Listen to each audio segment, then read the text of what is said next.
Alright, hey there. Today I'm going to be doing a podcast because the last time I did a song where I freestyled to Toto by Africa, which is on the channel. But, yeah, we're doing a podcast this time, and, yeah. So I got it pulled up now, and there's going to be Minecraft playing in the background. So yeah. There's that if you want to look at that. But the first thing I want to talk about is a river.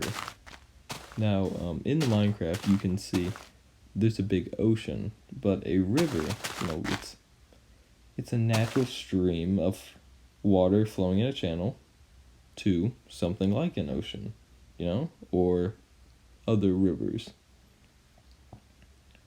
And there's different parts of a river that would lead to like this ocean. Like the mouth is where it would enter this ocean area. Yeah. But like other parts are, for say, the headwaters. It's a tributary stream of a river close to or forming part of its source. So it's basically just like, okay, so rivers, they come up from high mountains and they go from high elevation to low elevation. So it's going to be pretty close to its source. It's going to be up there near the mountains. There'll be like a waterfall maybe, or just some slopes. Then you have like the tributaries. These are kind of like the branches of like a tree. They spread out everywhere and they flow out all over the place. Or in more specific terms, it's a river or stream flowing into a larger river or lake. Now, rivers are never straight. Like maybe in Minecraft, like what you're seeing here, they could be straight because it's a video game. It's not going to be real.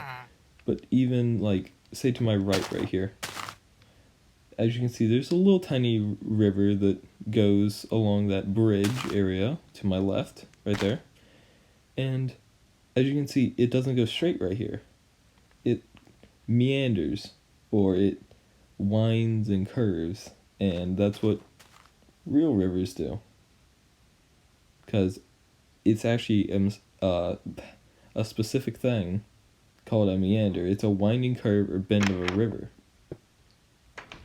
Now, because these rivers, they curve and stuff, what happens is they like hit against the walls of the river, like the water, and because it's going so fast, it will change the form of the river. So like it'll hit a wall and it'll bounce and it'll hit another wall and it'll kind of just go in like a zigzag line and it'll like morph. So say like you got your hand and say you got a big thing of sand, like you got a sandbox, and you push forwards and then you push over. You'll basically just bounce and you'll push things out of the way. That's basically what I'm saying. If that was a terrible analogy, I'm sorry. But yeah, that's basically what I'm saying. It will curve over time. It will continue to curve.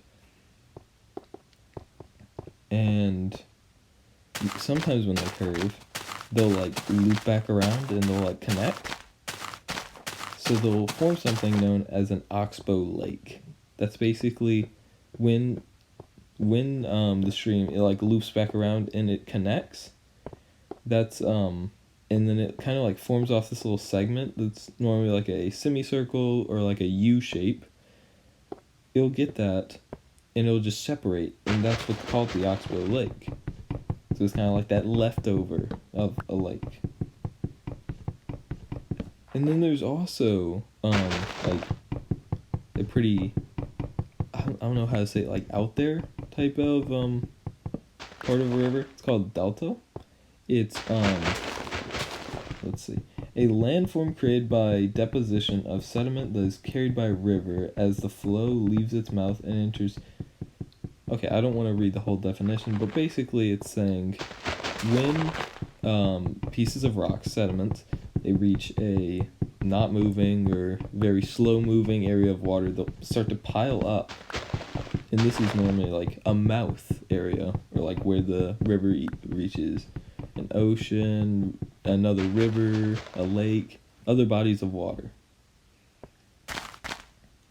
Now, these deltas, they form just by that. That's how they form.